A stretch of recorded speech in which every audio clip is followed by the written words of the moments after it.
السلام علیکم ورحمۃ اللہ وبرکاتہ۔ جس طرح کہ ہمارا بھائیوں دوستوں ساتھی بزرگوں، جس طرح کہ ہماری یہ سلسلہ جاری ہے کہ سورۃ القاف کہ اس کو مطلب کو سمجھنا، اس کے مفہوم کو سمجھنا، کیونکہ محمد الرسول اللہ صلی اللہ علیہ وسلم نے کہا کہ اس سورۃ کو پڑھا جائے اور یہ اس ایک جمعے سے دوسرے جمعے تک اس کے لیے نور ہے اور اس کے بہت سی اور بھی برکات ہیں۔ تو اللہ رب العزت نے سب سے پہلے شروع میں ہم نے بات کی تھی کہ اس کتاب کی تصدیق کی، جس طرح کہ شروع میں سورۃ البقرہ میں کہا ذالک الکتاب لا ریب فیہ ھدی للمتقین، یہ کتاب ہے، اس میں کسی قسم کا شک نہیں ہے اور یہ ہدایت ہوگی تو ہوگی، متقین اس سے ہدایت سے یافتہ ہوں گے، لیکن ہے کتاب پوری کائنات کے لوگوں کے لیے، آنے والے لوگوں کے لیے جو اب ہیں جو اس سے پہلے تھے۔ اور اس کتاب میں بھی اللہ تعالیٰ نے یہ کہا الحمدللہ الذی انزل علی عبدہ الکتاب، یہ سب کی سب تعریف جو اللہ تعالیٰ کے لیے یا اپنے بندے پر جو اس نے کتاب نازل کی ہے، اور ولم یجعل لہ عوجا، اس میں کسی قسم کی ٹیڑھ نہیں ہے، اور یہ کتاب ہے مومنین کے لیے خوشخبری ہے، اور جو لوگ اس میں ٹیڑھ نکالیں گے اور ان کے لیے جنگ، ان کو لیے جنگ ہوگی، ان کو مشکلات آئے گی، قیما لینذر باسا شدیدا من لدنہ ویبشر المؤمنین الذین یعملون الصالحات، جو مومن ہوں گے، جو اس کو ماننے والے ہوں گے، جس کے اوپر عمل کرنے والے ہوں گے، وہ ان کے لیے خوشخبری ہے، اس جنت میں وہ ہمیشہ ہمیشہ رہیں گے، ماکثین فیہ ابدا۔ اور جن لوگوں نے اللہ پر اولاد ہونے کا الزام لگایا اور اس کو تثلیث کا الزام لگایا، وہ اللہ تعالیٰ کی اولاد ہے، یہ فرشتے ہیں، ان کو اللہ تعالیٰ کی یہ بیٹیاں ہیں، مختلف قسم کے انہوں نے ابہام پھیلا رکھے تھے، اور اللہ رب العزت نے کہا کہ اور محمد الرسول اللہ صلی اللہ علیہ وآلہ وسلم کو بھی یہ تکلیف ہوتی تھی، مشکل ہوتی تھی، پریشان ہوتے تھے، کیونکہ یہ لوگ مکے کے لوگ ہیں، مشرک ہیں، یہ اللہ تعالیٰ کی بات کو نہیں مان رہے، قرآن کو نہیں مان رہے، جو ان کے لیے ہدایت آئی ہے، اور بظاہر یہ کہتے ہیں ہم حضرت ابراہیم علیہ السلام کے دین پر ہیں اور حج بھی کرتے ہیں، لیکن انہوں نے خرافات اس میں ڈالی ہوئی ہیں، فَلَعَلَّكَ بَاخِعٌ نَفْسَكَ عَلَىٰ آثَارِهِمْ۔ تو اللہ تعالیٰ ان کو بتا رہے ہیں کہ میں نے اس زمین کو، اس دنیا کو ان کے لیے سجا کر رکھ دیا ہے، کیونکہ اس میں یہ کھپ جائیں، اگر انہوں نے ارادہ کرنا خالص میرے لیے ہونا تو پھر میرے پاس آئیں گے، فَلَعَلَّكَ بَاخِعٌ نَفْسَكَ عَلَىٰ آثَارِهِمْ إِن لَّمْ يُؤْمِنُوا بِهَٰذَا الْحَدِيثِ آسَفًا۔ تو اللہ تعالیٰ آگے بتا رہے ہیں کہ ہم نے اس زمین کو زینت اور خوبصورتی بنا دیا ہے تاکہ میں دیکھوں ان میں سے کون بندہ زیادہ عمل کرنے والا ہے، اور آگے اللہ تعالیٰ کہہ رہے ہیں کہ ہم نے اس زمین کو ایک دن آئے گا، یہ اس کو خوبصورتی ہے، جس کے اوپر یہ مالک بنے ہوئے کہتے ہیں یہ ٹکڑا میرا ہے، یہ میرا ہے، اور اس کے اوپر بڑا اپنا فخر بھی یہ کرتے ہیں، حالہ زمین میری ہے، میں اس کو ملیا میٹ کر دوں گا اور ان کو صفایا چٹیلے میدان کر دوں گا، اِنَّا لَجَاعِلُونَ مَا عَلَيْهَا صَعِيدًا جُرُزًا، بالکل صاف چٹیلے میدان بنا دیں گے۔ اور ابھی آ رہی ہے بات، ام حسبت ان اصحاب الکہف والرقیم کانوا من آیاتنا عجبا، اس دعوت کے بدلے میں جب نہیں مانتے تھے، نبی اکرم صلی اللہ علیہ وسلم کو مذاق کرتے تھے اور مختلف ہیلے بہانے بھی کرتے تھے، اور جو یہود مدینہ ہیں ان سے مل کر مکہ کے کافروں نے سوال کیے، ان میں سوالوں میں سے ایک سوال یہ تھا، اگر آپ کو پتہ ہے، اگر آپ جانتے ہیں اور آپ کہتے ہیں یہ میں پہلے دینوں کو ہی مانتا ہوں اور یہ سارا کچھ ہوتا ہے، تمہیں پتہ ہے، بتائیں ہمیں کہ جو اصحاب کہف تھے وہ کیا تھے۔ تو اللہ تعالیٰ اس کے متعلق بتا رہے ہیں، لیکن ہم اس کا ترجمہ کرنے سے پہلے ہم یہ اس بات کو سمجھ لیں، یہود مدینہ نے جو سوال کیا تھا اور محمد الرسول اللہ صلی اللہ علیہ وسلم سے، تو اس کی قصہ کہانی کی تھی، جو اصحاب کہف تھے یا اصحاب الرقیم، یعنی کہف کہتے ہیں ایک پہاڑی کو، جو کھلی پہاڑی ہوتی ہے، پہاڑ ہوتا ہے، اس میں ایک ان کے رہنے کی جگہ بھی ہوتی ہے، یا پھر اصحاب الرقیم ان کی تختی لگی ہوئی تھی۔ تو جب یہ واقعہ اس طرح سے ہے کہ حضرت فلسطین میں حضرت مسیح علیہ السلام، حضرت عیسیٰ علیہ السلام کی بعثت کے وقت تقریباً 30 یا 40 سال پہلے کے وقت جو فلسطین تھا، وہ اس میں یہودیوں کی بادشاہ تھی، بظاہر یہودیوں کی تھی اور کٹ پتلی کی طرح ان کی تھی، اور مذہباً وہ جو حکمران تھے رومن امپائر تھے، رومن امپائر اس کے حکمران تھے اس علاقے کے فلسطین کے، اور یہودیوں کو انہوں نے اس سنبھالنے کے لیے دی ہوئی تھی، جس طرح کہ ہمارے جب پاکستان سے پہلے جس طرح کہ انگریزوں کی حکومت تھی اور انگریز حکمرانی کرتے تھے، یہاں ہندو بھی سکھ بھی دوسرے لوگ بھی رہتے تھے، اسی طریقے سے جو رومن کی تھی ان کی بادشاہت تھی، حکومت تھی، لیکن انہوں نے دی ہوئی تھی یہود کو، اور یہودیوں نے حضرت عیسیٰ علیہ السلام کے متعلق مطلب انہوں نے وہ جنرل ٹائٹس سے ملے ہوئے تھے، اور سن 70 عیسوی میں یا یہودیوں نے جب بغاوت کی، یعنی اصل میں ان کی بادشاہت نہیں تھی فلسطین میں، اور ان لوگوں نے بغاوت کی کن سے؟ رومیوں سے۔ جب رومیوں سے بغاوت کی تو اور جنرل ٹائٹس جو تھا روم کا، اور اس نے ان کو مارا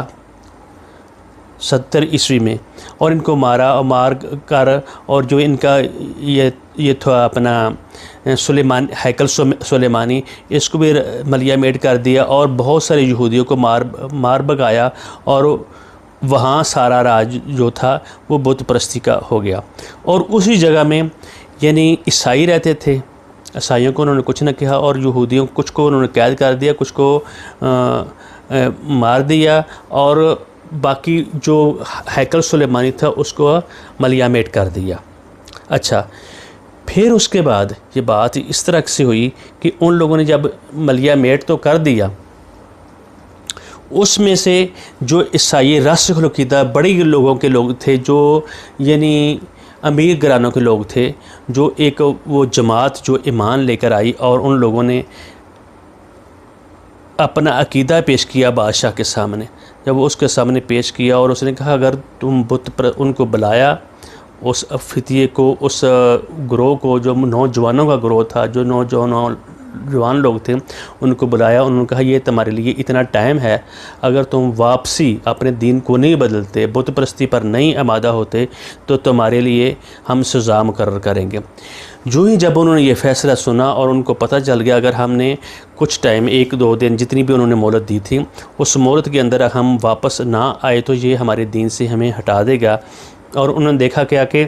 دیکھتے ہیں کہ ایک پہاڑی جو کاہ پہاڑی تھی، اس میں انہوں نے اپنی پناہ لی، اور اللہ تعالیٰ سے، یعنی اللہ رب العزت کے ساتھ اتنا مستحکم جس وقت بندے کا ایمان ہو جاتا ہے اور پختہ ایمان ہو جاتا ہے، اور اللہ رب العزت قول فعل اور عمل کے ساتھ، اور اپنے وجود کے ساتھ، اور اپنے دل کے ساتھ خشیت الہی، عقیدے کے ساتھ، خشیت الہی کے ساتھ، پورے یقین کے ساتھ جو میں بات کر رہا ہوں اللہ تعالیٰ سے کر رہا ہوں، جب ان کا یہ عقیدہ تھا، اور اللہ رب العزت سے دنیا کے کسی انسان سے انہوں نے پناہ نہیں مانگی، اور جھوٹ نہیں بولا، کسی قسم کی بات زبانیں نہیں کی، اور اللہ تعالیٰ کو کہا از اول فتیہ، جب اس گروہ نے پناہ لی، از اول فتیہ الی الکہف، کہف میں پناہ لی، تو انہوں نے ایک دعا کی، کہا ربنا آتنا، اے ہمارے رب ہمیں دے من لدنک اپنی طرف سے رحمتاً رحمت، وہیئ لنا من امرنا رشدا، اور ہمارے لیے رحمت بھیج، آسانی فرما دے ہمارے لیے، ہمارے معاملات میں ہمیں عافیت دے دے۔ ربنا آتنا من لدنک رحمتاً وہیئ لنا من امرنا رشدا،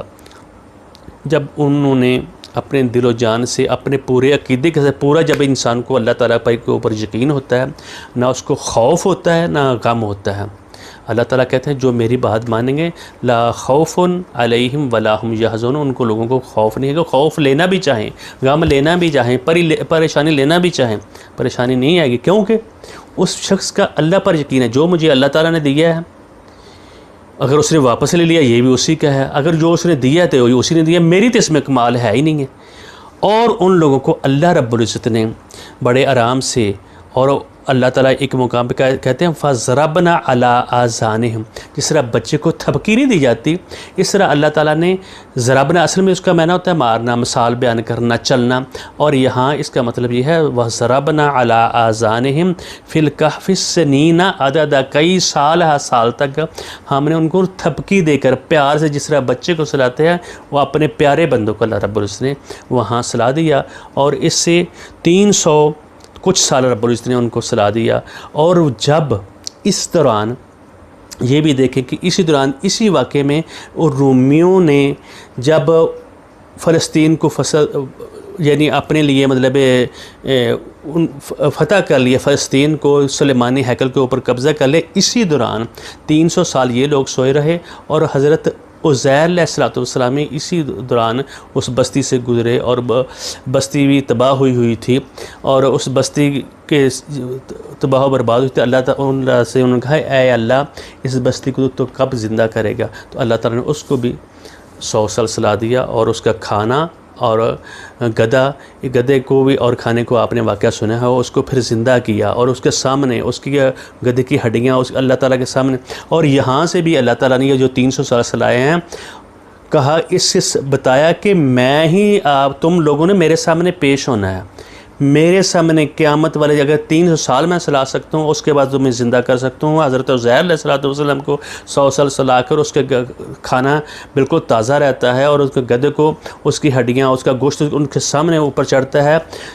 ہمیں یقین ہونا چاہیے، ہم جب اللہ تعالیٰ سے ہم کہتے ہیں نا یقین والی موت، یا یقین ان باتوں پر تم نے یقین کرنا ہے، یقین اس طرح کا ہونا چاہیے، میں نے اللہ سے ملاقات کرنی ہے، اللہ تعالیٰ جو دنیا میں کام کر رہا ہوں اس کا میں نے حساب دینا ہے۔ اور ان لوگوں نے جب اللہ تعالیٰ نے ان کو اٹھایا، ان کے ذہن میں یہی تھا،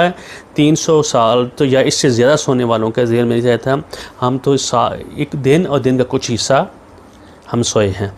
اور جب انہوں نے پھٹے ہوئے کپڑے دیکھے اور ان کا حالات دیکھے، اور 300 سال گزرے، صدیاں گزر گئی تھیں، اور جب وہاں گئے تو اسی دوران، اسی وقفے کے دوران 300 سال میں جو ان کا جو بادشاہ تھا وہ فلسطین میں، ان میں اس کو وہ مسلمان یعنی عیسائی ہو چکا تھا، اس وقت کا لوگ مسلمان وہ عیسائی ہو چکا تھا، اور اس کی وجہ سے یہ پورا رومن امپائر بھی مسلمان ہو چکا تھا، عیسائی ہو چکا تھا۔ عیسائی ہونے کی وجہ سے جب وہ گئے اور ان لوگوں نے ان کا مقصد تھا ان کو پتہ نہ چلے، کھانا وغیرہ لینے کے لیے گئے، اور جب ان کے حالات دیکھے اور سکہ دیکھا تو انہوں نے حساب لگائی، یہ تو بہت پرانی بات ہے، اور انہوں نے پھر ان کو پکڑ لیا اور ان سے ان کے احوال پوچھے، تو انہوں نے پوری جس وقت بات بتائی، اور ان کا جشن کیا گیا، ان کو ویلکم کیا گیا کہ بھئی یہ ہم بھی عیسائی ہیں، ہم بھی مسلمان ہیں، ہم بھی اللہ تعالیٰ کو ماننے والے ہیں، تو آپ بھی اللہ تعالیٰ کے برگزیدہ لوگ ہو۔ تو ان کی اس طرح کا یہ واقعہ ہے، اور اس واقعے کے متعلق یہود اور مشرکین مکہ محمد الرسول اللہ صلی اللہ علیہ وآلہ وسلم سے پوچھ رہے ہیں۔ اس واقعے کی جو آگے آیات آئیں گی اس کی میں نے خلاصہ بیان کرنے کی کوشش کی ہے، اور اسی ساتھ بات ہے کہ اللہ تعالیٰ ہمیں بتا رہے ہیں کہ میں تم کو ماروں گا، پہلے میں نے تم کو زندہ کیا ہے، پیدا کیا ہے، پیدا کرنے کے بعد ماروں گا، اور اس کے بعد میں تم کو زندہ کر کے تم سے حساب لینا ہے۔ اور اسی واقعے جب کہ انہوں نے یہ پوچھا، اور اللہ تعالیٰ نے قیامت کا ان کو بتا دیا، اور اس دنیا میں رہنے کے بتا دیا، اور پہلے ان کو بات بھی بتا دی، اور ساتھ ہی کہا یہ کتنی بڑی بات نہیں، اس سے بڑے بڑے واقعے ہوئے ہیں، تو اللہ تعالیٰ نے ہمیں بتا دیا۔ اور یہی آیات ہماری آگے آئیں گی، ان کے اوپر ہم بات بھی کریں گے، ان کا ترجمہ بھی کرنے کی کوشش کریں گے۔ اور اِذ ابی الفتیۃ ام حسبتا، کیا تم نے خیال کر رکھا ہے، ان اصحاب الکاف، کیا غار والے، رقیم والے، تختی والے اصحاب الکاف، کانوا من آیاتنا عجبا، کیا یہ بہت بڑی نشانی ہماری بہت بڑی یا عجیب نشانیوں میں سے نشانی تھی۔ اور آگے اللہ تعالیٰ فرماتے ہیں اِذ ابی الفتیۃ، جب اس گروہ نے، جب وہ اس کنبے قبیلے نے، فتیہ وہ ہوتا ہے یعنی زیادہ لوگ نہیں ہوتے، یہ 100 سے کم، یعنی 9 سے یا 10 سے کم ہوتے ہیں۔ فتیۃ الی الکاف، کاف میں جب انہوں نے پناہ لی، اور اس قسم کی کتاب جو عیسائیوں کی جو کتاب ہے اس میں یہ 7 سلیور کے نام سے بھی یہ لکھی گئی ہے۔ تو اللہ تعالیٰ نے 10 نمبر آیت میں کہا جب انہوں نے پناہ لی کاف میں، اس غار میں، فقالو، اور انہوں نے اللہ تعالیٰ سے دعا کی، ربنا، اے ہمارے رب، آتنا، ہم کو دے، عطا کر، ملت ان کا اپنے پاس سے، کسی غیر سے نہیں، کسی اور کرنے والے، کسی انسان سے انہوں نے بات کی، اللہ تعالیٰ سے ڈائریکٹ بات کی، اور کہا ملت ان کا رحمتن، اپنی تیری رحمت ہوگی تو ہمارے اوپر ہوگی، وہیئ لنا، اور ہمارے لیے آسانی پیدا کرا، ہمارے لیے آسانی فرما دے، من امرنا، ہمارا جو معاملہ ہے، ہمیں جو یہ مارنا چاہتے ہیں، ہمارے جو خلاف ہوا ہے یہ بادشاہ وہ، اور ہم تجھے ماننے والے ہیں، اگر ہم تمہیں ماننے والے تو بھی ہماری بات سن، من امرنا رشدہ، ہمیں اچھی بھلائی دے۔ تو اللہ تعالیٰ بھی ایک مقام پہ فرماتے ہیں اذا سألک عبادی انی فانی قریب، جب میرے بندے تجھ سے سوال کریں تو میں بہت قریب ہوں، شارک سے بھی قریب ہوں، اور میں جب مجھے پکاریں گے، جب میں ان کی پکار کو سنتا بھی ہوں، اس کا جواب بھی دیتا ہوں۔ تو اللہ تعالیٰ یہ کہہ رہے ہیں اگر میں تمہاری بات مانتا ہوں، تمہیں ساری یعنی سہولتیں دی ہیں، زندگی دی ہے، کھانا پینا دیا ہوا ہے، میری نعمتوں کو تم استعمال کر رہے ہو، میں نے تمہیں کتاب دی ہے، فَلْيَسْتَجِيبُوا لِي وَلْيُؤْمِنُوا بِي، تم کو بھی چاہیے میری بات مانو، میں تمہاری بات مانتا ہوں، تم میری بات مانو۔ اللہ رب العزت ہم سے کہہ رہے ہیں، انہیں اللہ رب العزت کو اتنی غرض نہیں، اس کے لیے کوئی مسئلہ نہیں ہے،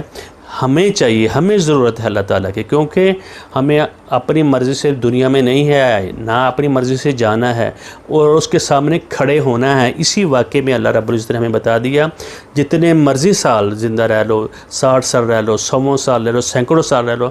آخر کار تم نے میرے پاس آنا ہے، اور تمہیں یہ وقت اتنا ہی لگے گا جیسے ایک ساتھ، یعنی 2-3 گھنٹے یا ایک دن یا آدھا دن، اتنا ہی ہوگا۔ لم یلبسوا الا عشیۃ او ضحیٰ، جیسے یا صبح کا وقت یا شام کا وقت، اتنا تھوڑا سا وقت دنیا میں رہے ہیں، جا کر حساب دینا ہے۔ پورے کی پوری یہ جو زندگی ہے، ایک ایک لمحے کا، ایک ایک سانس کا، ایک ایک کام کرنے کا، ایک ایک معاملے کا۔ تو اللہ تعالیٰ ہمیں سمجھنے کی توفیق دے، سورۃ کاف کو ہم سمجھیں گے، اس کو پڑھنے کی کوشش کریں گے، اور ساتھ ساتھ جب اس کا مفہوم، اس کی اسپرٹ ہمارے ذہن میں ہوگی تو ہمیں بہت ساری اس میں سبق ملیں گے، اور اللہ تعالیٰ ہمیں عمل کی توفیق